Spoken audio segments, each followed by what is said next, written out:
فرعون کو اس نے وہ خواب دیکھ لیا تھا کہ ایک ستارہ اٹھے گا اور پھر وہ گرے گا تو میری ساری سلطنت کو تباہ کر دے گا۔ نجومیوں سے اس نے پوچھ لیا، اس نے کہا کہ ایک بچہ پیدا ہوگا جو تیری سلطنت کو تباہ کرے گا۔ چاہیے تو یہ تھا کہ وہ توبہ کرتا، لیکن اس نے کیا کیا کہ اس نے بچوں کو قتل کرانا شروع کیا۔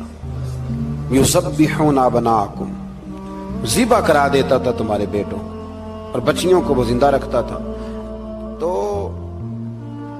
حضرت موسیٰ جب پیدا ہوئے تو ان کی والدہ نے پتہ کیا کیا، ان کو ایک صندوق میں بند کر کے دریا میں بہا دیا۔ اب دریا میں بہتے جا رہے ہیں تو ماں تھی تو پریشان بھی ہو گئی، ان کی ہمشیرہ کو کہنے لگی ذرا دھیان رکھنا کدھر جاتے ہیں۔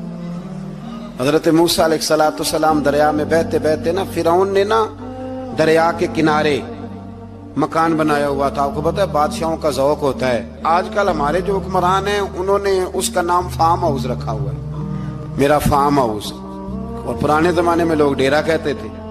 تو اس نے بھی اس طرح کا فارم ہاؤس بنایا ہوا تھا۔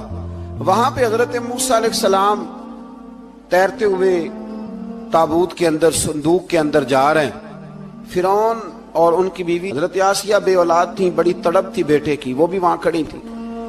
صندوق تیرتا ہوا آیا تو فرعون نے کہا کہ جاؤ پکڑ کے لاؤ دیکھو کیا ہے۔ جب وہ لے کے آئے نا تو آپ کی ہمشیرہ جو نگرانی کر رہی تھی پریشان ہو گئی کہ یہ تو اس کے ہاتھ لگ گئے، یہ تو اب مار ڈالے گا۔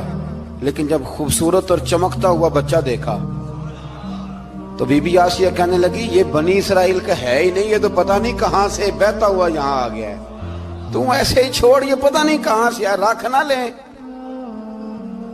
رکھ نہ لیں۔ تو حضرت موسیٰ علیہ السلام وہ کہنے لگا نہیں انہی کے ہیں، موسیٰ علیہ السلام اسی کے ہیں۔ تو آسیہ کہنے لگی تیرے تو سر پہ نا بس بھوت ہی سوار ہو گیا، ہر وقت وہی لوگ تجھے یاد رہتے ہیں، یہ پتہ نہیں کہاں سے بہ کے آیا۔ اب رکھ لیا، مان گیا فرعون۔ آپ فرعون کے گھر میں جو اس لیے بچے مروا رہا تھا کہ میری سلطنت حضرت موسیٰ پیدا نہ ہو جائیں، تو اسی کے گھر میں پرورش پانے لگے، اسی کے گھر میں۔ اب عورتیں منگائیں گئی دودھ پلانے کے لیے، تو حضرت موسیٰ علیہ السلام کسی بی بی کا دودھ نہیں پیتے، تو آپ کی ہمشیرہ نہ وہیں دائیں بائیں گھومتی رہتی۔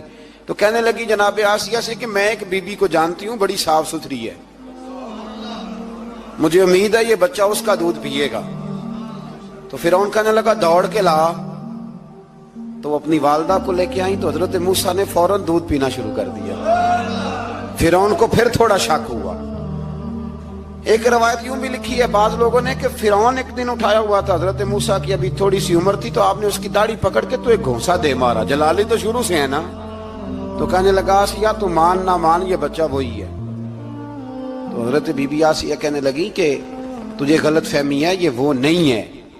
اس نے کہا دیکھو نا یہ تو اٹھاتی ہے تو پیار کرتا ہے، اور میرے جب قریب آتا ہے تو اس کے لب و لہجے میں تلخی محسوس کرتا ہوں۔ اس نے کہا بچوں کو کیا پتا۔ خیر ایک طرف اس نے کھانے پینے کی چیزیں رکھ دی، ایک طرف انگارے رکھ دیے۔ وہ بھی حضرت آسیہ کہتی ہیں کہ تجھے سمجھ آئے بچے بچے ہوتے ہیں۔ حضرت موسیٰ بچے تو تھے پر تھے تو اللہ کے نبی نا، اللہ کے نبی تھے۔ جب اس نے کہا نا یہ بچے ہیں، تو حضرت موسیٰ علیہ السلام بجائے انگاروں کی طرف جانے کے، نبی تھے وہ سیدھے کھانے پینے والی چیزوں کی طرف بڑھنے لگے۔ فرعون کہنے لگا اب بتا۔ اللہ تعالیٰ نے حضرت جبریل کو بھیجا، انہوں نے کہا ادھر نہیں جانا آپ ادھر جائیے۔ تو آپ آگ کی طرف گئے اور ایک کوئلہ اٹھا کے زبان پہ رکھ لیا۔ تو آسیہ کہنے لگی سمجھ آئی، بچے کو کیا پتا کدھر جانا ہے کدھر نہیں جانا، اگر وہ اتنا ہی خیال ہوتا وہی بچہ ہوتا تو آگ۔